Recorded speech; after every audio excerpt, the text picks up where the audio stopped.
Good morning, good afternoon, or good evening, wherever you are in the world. I am just Mike, and you are watching and you are listening to episode 8 of the Rock on Wild show. And as you see from this title is called My Top 10 Favorite YouTubers of 2024. This is something that I posted on a group on a small group page on Facebook called the Supercharged 500 Express, where the party train has no brakes. So I'll be sharing that list to you all. And for this episode, I'm going to do something a little bit different.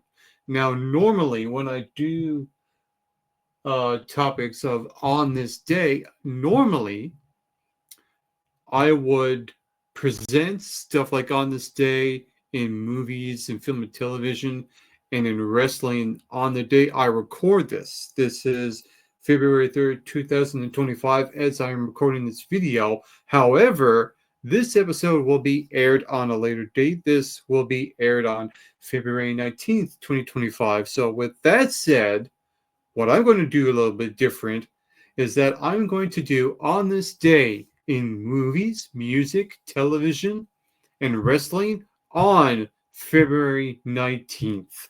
What happened on that very day? Also, I'm going to react to a movie review of mine called Godzilla, and it's a Godzilla film from 2014. That's right, a Godzilla film from 11 years ago. And if you haven't done so yet, be sure to hit that subscribe button and click that notification bell to get all of your daily content on this very channel that is just Mike. And also be sure to share this episode and this video to your friends and family. Spread the word about the Rock on Wild show, and let's get this thing going. And also hit that like button as well. So, without further ado, my first topic for tonight, well, it is the nighttime as I'm recording this. Right now it's about 10 after 8. Um, Normally I would turn on my webcam for some parts and some sections of this episode, but because I got a little bit of a light bulb that needs fixing, I will probably not turn on the camera for this episode and just leave it as is. Let's get down to the first topic. As you saw the title of this video, this is my top 10 favorite YouTubers of 2024. I posted this back in December 30th, 2024, and I will share this to you all for this very episode. First thing I want to do is I want to give a special shout out to everyone in the network. And I will just leave it at that. Here are my top 10 favorite YouTubers of 2024. I have some honorable mentions. I have Just Alex. Just Alex is someone who reviews wrestling like Raw, SmackDown, and all that sorts of stuff. He does wrestling related content on his channel. A&P Reacts, and I actually met one half of A&P Reacts in Toronto when I went to see Camelot in Alexandria and Battle Beasts back in what year was that? 2023 it was. And A&P Reacts is a channel that reacts to either current music or some of the past music, and really they react to stuff mainly in the realm of the metal genre and some of the rock genre, but mostly in the metal. And there are a couple of Canadians, they're a father and a son, and I absolutely enjoy their content. The next honorable mention I have is Passion of the Nerd. Now, he hasn't uploaded a lot in 2024, but I do want to give him a special shout out because he is one of my favorite YouTubers, not only of 2024, but of all time as well. The guy behind it, his name is Ian, and Passion of the Nerd gives in-depth analysis of each episode of Buffy the Vampire Slayer, Angel and Firefly. I think he's putting Firefly on hold, but he's mostly concentrating on shows like Buffy and Angel. And his voice is just so outstanding. He has a voice for radio, and it's very calm and very soothing, and I absolutely enjoy it. And sometimes it feels a little extra special when Passion of the Nerd uploads something. It feels just a little bit more impactful. The next honorable mention I have is Rick Beato. I know he is a musician, and sometimes he'll have interviews of other musicians like Kirk Hammett, Miles Kennedy, and Mark Tremonti, and others as well. And he is a pretty good YouTuber, I think. And my last honorable mention on this list is Audra Miller. Now, Audra Miller is the lead singer of a band called First to 11, who does cover songs. But on her channel called Audra Miller, she uploads vlogs, and she'll take some Q&As, and she'll do some sort of other topics as well. One particular video that really had my interest is her experience on The Voice. That is a video I highly recommend you go and watch. It's on her channel called Audra Miller. And now let's get into my top 10 favorite YouTubers of 2024. Number 10. Number 10 is about a five-way tie, and amongst other channels as well. Now, number 10 is something I like to call the Dabbleverse, and this is like about four or five-way tie between amongst YouTubers, and they're really all connected. So number 10 is BF Live with Bobby Fran, No Filter, Andrew and Friends, and I'll just go back for a second. BF Live is someone I told you by the name of Bobby Fran, who does a live show every Monday through Friday, and he goes all the news related stuff, and he is very underrated. I highly recommend BF Live. You know, and tied with him is No Filter with Andrew and Friends. They're pretty much a relaxed stream, and the channel that they're on is No Filter and Andrew and Friends, if you want to look it up. And they're pretty much, like I said, a very, very chill stream. And you have people like Stormy, you got Andrew, Bobby, Nick, 2K, and a few other people every now and then, Scott. It really is just a relaxed, chill, cool vibe. And same with Bobby Nick, his Lunatic Lounge show, which happens every Wednesday and sometimes Friday. And I should mention that No Filter with Andrew Friends comes on every Tuesday, Thursday, and Saturday. And of course, you got Stormy, who uploads a lot of stuff on her channel. And Andrew the Giant, who usually goes live every now and then, and he'll upload a bunch of shorts. So that's at number. All of those people in the Devilverse, they're at number 10. I want to give them a special shout out on this list. Coming in at number 9 is Jeremy Johns, and Jeremy Johns is pretty much one of the very few reasons why I started doing movie reviews on YouTube. He is one of the best. I still consider him one of the best. He hasn't really lost his way at all, and he's a really funny guy too. I enjoy his movie reviews whenever I get a chance to watch them. He is great, and he's very quick while he's speaking too. So if you don't know who that is, just go to his channel, check out Jeremy Johns, and you'll find something that you might enjoy. Coming in at number 8, Ba Ba Ba Baby.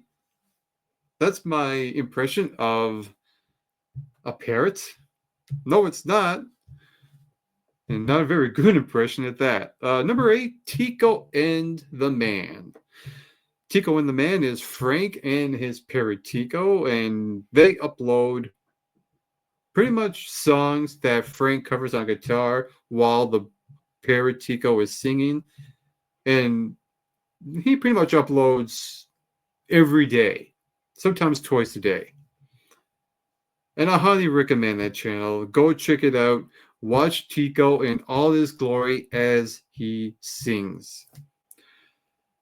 Number 7 on this list is someone who, when I watched his first video of 2025, I thought to myself, wow, this guy is singing it up after this year. And I'm so glad I discovered OTRS Central back in 2013. He is at number 7 on this list. He does wrestling related content. He doesn't watch wrestling as much as he used to because he's a little bit older. He's in his 40s.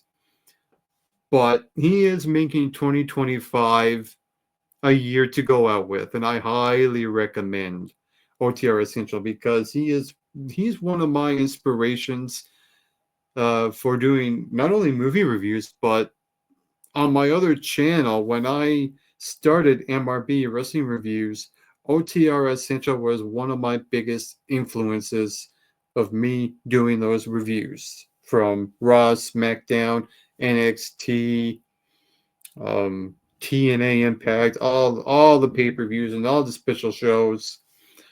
OTR Essential is one of my top 2 go-to guys when it comes to wrestling. I will talk about someone a little bit later on this list.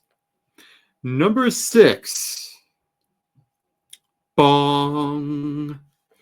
Number 6 is 6 Feet Under with Mark Calloway. If you don't know who Mark Calloway is by real name, his stage name is The Undertaker. My favorite wrestler of all time. Him and his buddy Mark, they do a podcast and they upload it every Monday. And it usually ranges up to like 40 minutes to about a couple hours. And sometimes they'll have special guests on there. Heck, they even had Donald Trump on their show. You can't get a much more talked about guest than Donald Trump on your podcast. That's a rarity. And I can't believe that actually happened. But yeah, they do have guests on their show. They have wrestlers on their show. They had Mark Henry on their show. They had Kane on their show. They had The Godfather on their show. And they all have a bunch of wild, crazy stories and stuff that they talk about. It's a really good listen.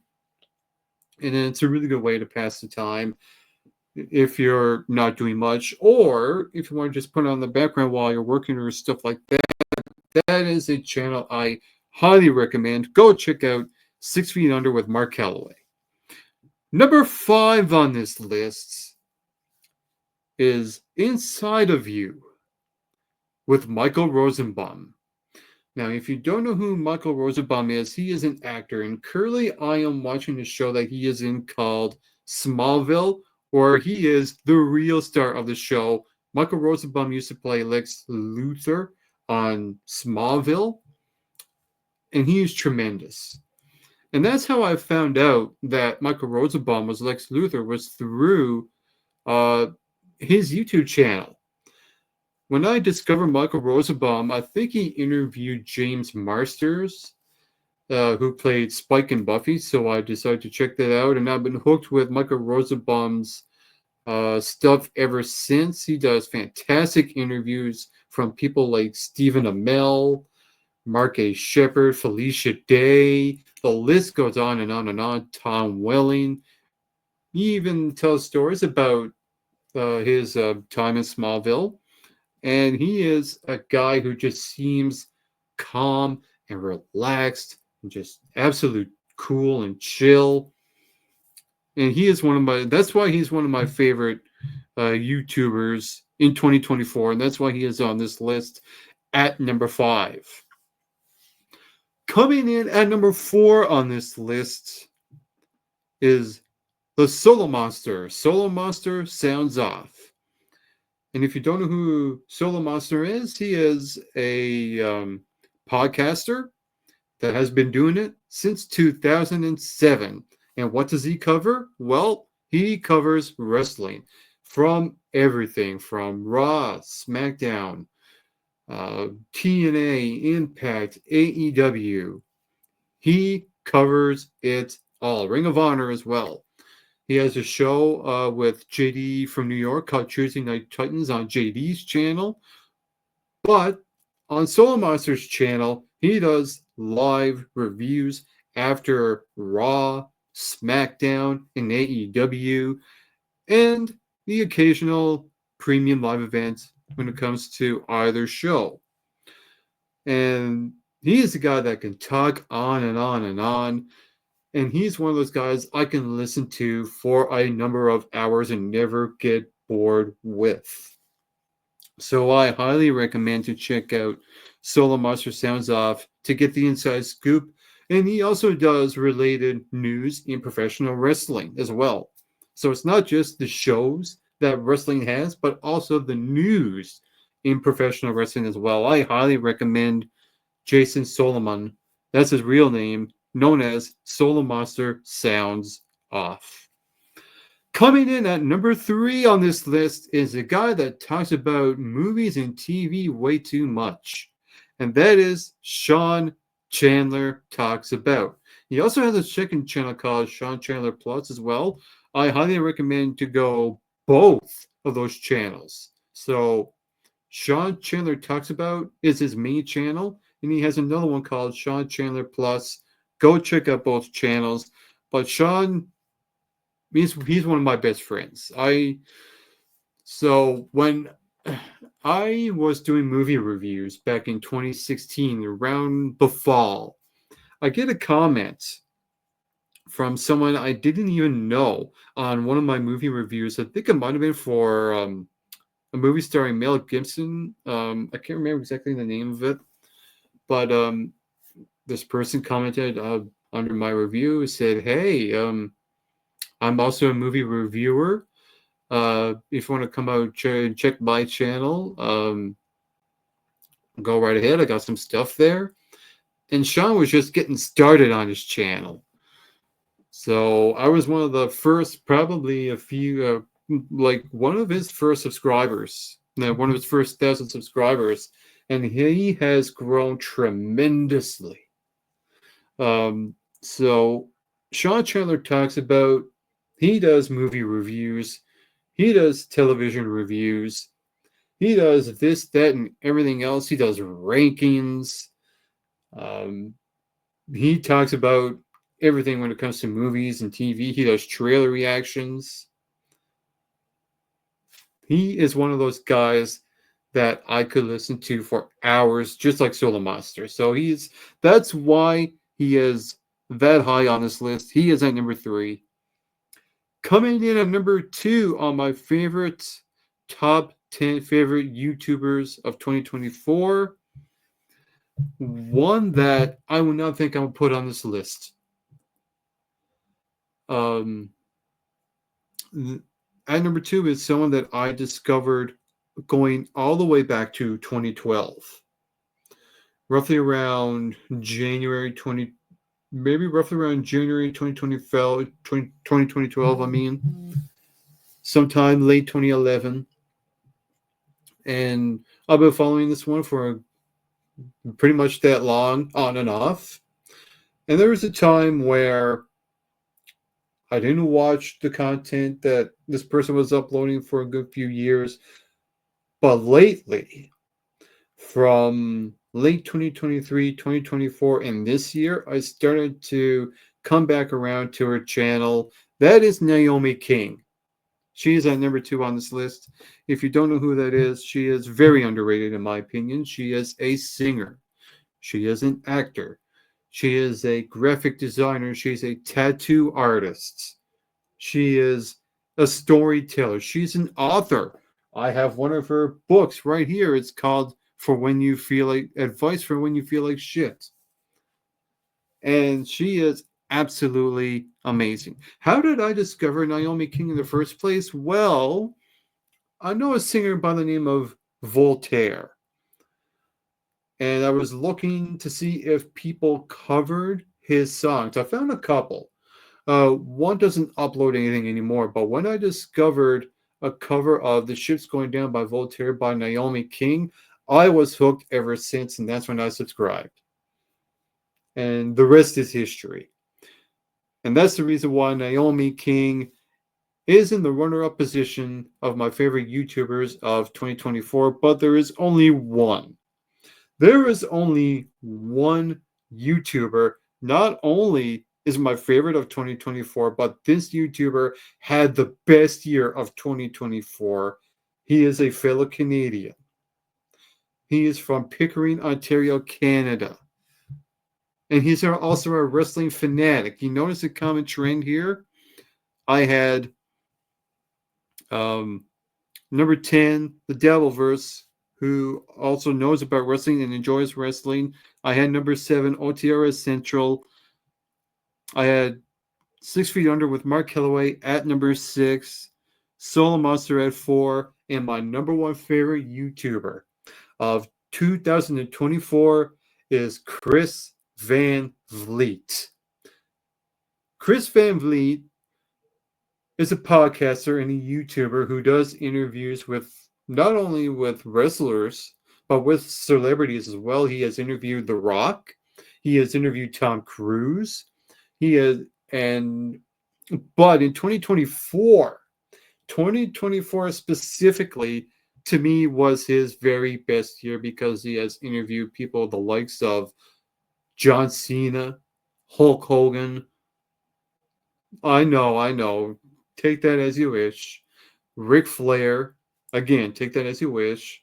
The Undertaker, which is big. And Jesse the Body Ventura as Shelton Benjamin, and so many more interviews.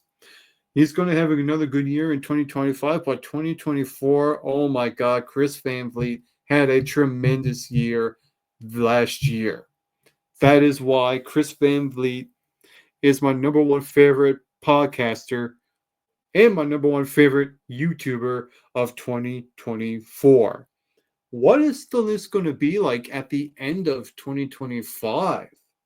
Well, like I alluded to earlier, OTRS Central said he's going to go out in 2025 and this is going to be his last year.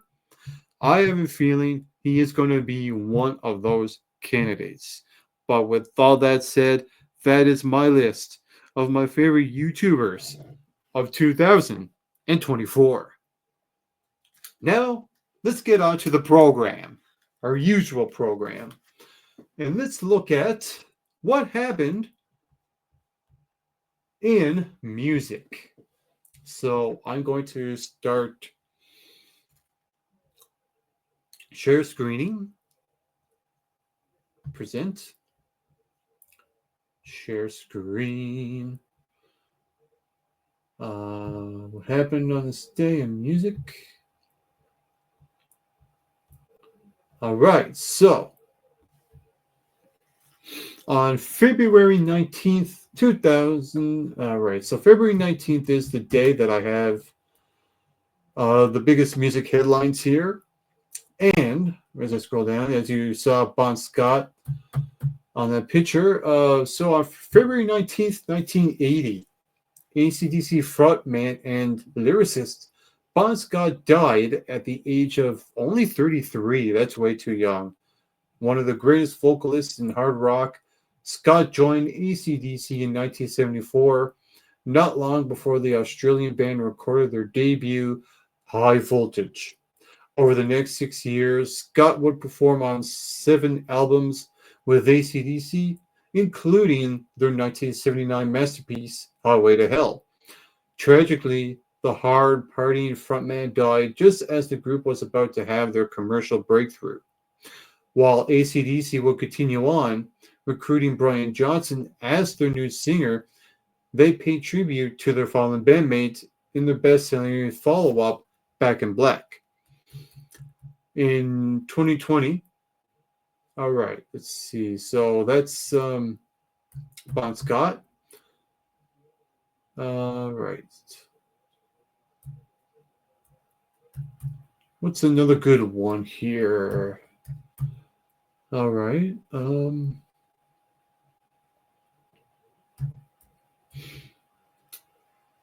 I'm looking at in 2014 at the 34th annual Brits Arctic Monkeys made history as the first act to receive awards for British Group and British Album of the Year for the third time. Several others remarkable moments took place during the ceremony, including the Brits' first backstage live stream and David Bowie becoming the oldest winner of the award for British male solo artist at 67. On February 19th, 1994, Mariah Carey's cover of Badfingers Without You became her first UK number one hit. Coincidentally, Harry Nilsson's cover of the ballad also hit number one on the same date in 1972.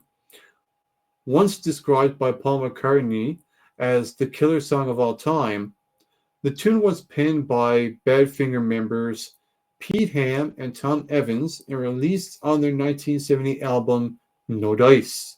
That's one of my favorite words, No Dice. In 1972, Ham and Evans received the Ivor Novello Award for the British Academy for Best Song Musically and Lyrically. And we have some people that were born on February 19th. We have back in 1940, Smokey Robinson. In 1943, Lou Christie. In 1948, Tony Iommi from Black Sabbath. In 1960, Prince Mark D from Fat Boys. And in 1975, Daniel Adar from Nickelback. So that's some of the stuff that happened on this day in music. Now let's look at on this day in film and TV history on February 19th. And we have only a few things here. We have Ed Wynn becomes first talent to sign as a radio entertainer. In 1942, Dutch actors protest obligatory membership of Culture Chamber. In 1947, CBC radio premiere of Villa Lobos, Bachan's Brasilias, number 3. If I'm not pronouncing that right, let me know. In 1960, Bill Keene's Family Circus cartoon strip debuts. And in 1968, children's educational TV program Mr. Rogers' Neighborhood debuts on NET, now known as PBS. And Mr. Rogers' Neighborhood is one of my favorite television programs in the history of all television programs. And that's one I probably forgot about while I was going through that list. Anyway, let's look at stuff that happened on this day in wrestling history. So we got some stuff that happened on this day on February 19th in wrestling history. Stuff like in 1968, one of the most fabled pioneers of professional wrestling, George Hagschmidt, died in London, England at the age of 90. If I pronounced that wrong, let me know. In 1995, Hulk Hogan retained the WCW World Heavyweight Championship by disqualification against Vader in the main event of WCW Super Brawl V from Baltimore, Maryland. Sting and Randy Savage were victorious over Avalanche and Big Bubba Rogers, and Harlem Heat retained the WCW Tag Team Championship against the Nasty Boys. In 1996, at the WWF Raw tapings from Cincinnati, Ohio, WWF champion Bret Hart defeated Hunter Hearst Helmsley and gave Helmsley his first pinfall loss in singles competition on WWF TV. Also, Shawn Michaels pinned the 1-2-3 Kid, and Yokozuna picked up the victory by disqualification over a former Camp Cornette teammate Owen Hart and the British Bulldog. In the year 2000, Justin Credible and Lance Storm defeated Tommy Dreamer and Masato Tanaka for the ECW Tag Team titles at the tapings for ECW on TNN in Milwaukee. In 2002, Spike Dudley and Taz lost the WWF Tag Team titles to Billy and Chuck at the WWF SmackDown tapings in Roxford, Illinois. In 2005, at the first part of the Ring of Honor 3rd Anniversary Celebration event in Elizabeth, New Jersey, Ricky Reyes and Rocky Romero defeated BJ Whitmer and Dan Maff for the ROH World Tag Team titles. In the main event, Austin Aries retained the ROH World Heavyweight title against Colt Cabana. And that name doesn't sound all too familiar, doesn't it? In 2006, at WWE No Way Out, Kurt Angle retained the World Heavyweight Championship against The Undertaker in one of the most underrated matches in WWE history. I agree with that. Also, Rey Mysterio lost his WrestleMania World title match opportunity to Randy Orton, and the Invisible Man defeated Booker T for the United States Championship. In 2007, the Battle of the Billionaires storyline in WrestleMania XXIII got underway when Mr. McMahon handpicked Representative Umaga defeated Jeff Hardy for the Intercontinental title on WWE Raw from Bakersfield, California. Also, Melina defeated Mickie James for the WWE Women's Championship. In 2012, Daniel Bryan and CM Punk retained the WWE and World Heavyweight Championships in the two featured Elimination Chamber matches at WWE Elimination Chamber in Milwaukee, Wisconsin. In 2018, Braun Strowman won a gauntlet match on the go-home edition of WWE Raw from Phoenix, Arizona for the Elimination Chamber pay-per-view. And in 2020, on the 20th edition of AEW Dynamite from State Farm Arena in Atlanta, Georgia, AEW Tag Team Champions Hangman Page and Kenny Omega defended their titles against Rey Fenix and Pentagon Jr. in arguably the most acclaimed AEW bout to that point in time. And you have some notable wrestling birthdays like Sean Spears and Big John Studd, Danny Doring, and all that sorts of stuff. So that was on this day in wrestling history on February 19th. And we're about 32 minutes in. We're going pretty well here at a pretty good pace. And for the main event, I am going to react to a movie review of mine from 2014. This is Godzilla. So I will open up the tab and share screen it in just a mere moments. All right. I'm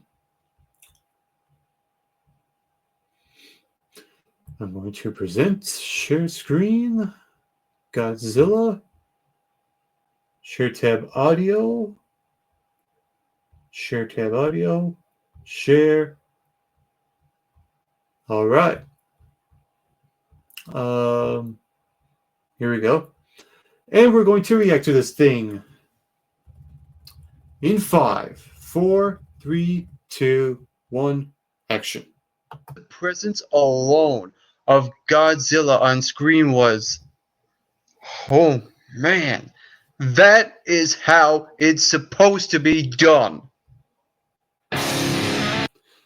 I'm going to pause this for a moment. That's a really good introduction. That's how it's supposed to be done. I also want to say the same thing to Godzilla -1. Overall, Godzilla 2014, the big blockbuster, the big reboot for this movie, felt like this is the way Godzilla should be. Absolutely. This big, larger-than-life, CGI, glorified kind of giant, and let's just go all out. This is what it delivered. This movie delivered on the part of CGI. This was very CGI heavy. And that's the thing that I really enjoyed. And it's amazing that technology these days, how the makers of the movies can do a lot of things now when it comes to portraying all these images and video on screen, where they show Godzilla fighting with the aliens, which I'll get to later on in this review. In this movie, you had actors like Aaron Taylor Johnston, Ken Watanabe, Bryan Cranston, and Elizabeth Olsen. And the one actor to me that really stood out was uh, Bryan Cranston. And we know Love, him love as Bryan the Cranston. leader of Breaking Bad. And so this is his first movie coming off of his TV series. I was reading in the magazine about this, and I enjoyed his movie. He sold it to me. His performance really sold this movie and really set the tone for the entire movie as it progressed. I like how he delivered his lines. He was very real, he was very realistic, he was very believable. He was everything. He sold his emotion. I would nominate this guy for Actor of the Year, and it's only May. We got a few more months left to the end of the year, and this is a guy right now I'm looking at to nominate for Best Actor in a Movie. Um, you had Aaron Taylor Thomas as his son, now all grown up. This is 15 years now has passed, and they're going after these alien-like creatures, and uh, I know a lot of people think that this is a guy that should have sold more emotion in the movie. But the way I look at it, his character is a Navy SEAL kind of guy, and it's like um, do the test first, then emotions later kind of guy. So with that being said, I can give him a free pass. He was pretty good in this movie, so Yeah, he everyone, was. even his wife in the movie was really good as well as his kids. So in the acting department, this movie delivered. And like I said, this movie delivered in the CGI. The story was actually quite surprising. Going into this movie, I expected Godzilla to be the big bad and everyone has to take him down. But what really surprised me was that Godzilla was kind of playing a good guy in a way, where he was saving the humans from these two alien, larger than life look-alike creatures. It was really amazing to watch the way that they portrayed the fight scenes on screen. The CGI, absolutely incredible. Yes, the movie does drag on a little bit around course of the first half of the movie, but when the last 15 to 20 minutes uh, came about on screen, it was all out, flat out action. You won't be disappointed in this movie when it comes to that. So, overall, like I said, this movie wasn't perfect. There were a lot of great things. There were only a couple of nitpicky issues that I had. So, overall, I would give this movie 79 out of 100 points.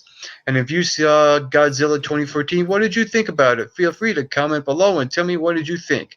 Also, you can hit that subscribe button down below this video to get Mick Rocked. Yeah, so that was my review for Godzilla 2014. I remember that being a pretty good movie back then, and I still believe that to be now. We are 38 and a half minutes in, and this has been episode 8 of the Rock Out Wild Show. I am your host, Just Mike, and I'm going to leave you with a bit of a quote here. Remember that your life is yours to live and no one else's. So do the things that bring you joy. Make an effort to be around happy people and take the risks that will help you achieve your goals. You should never feel bad for doing the things that make you happy because your life is about you. And on a final note, to all of the viewers watching and listening to this at home or wherever you are in the world, get plenty of rest and always do your best.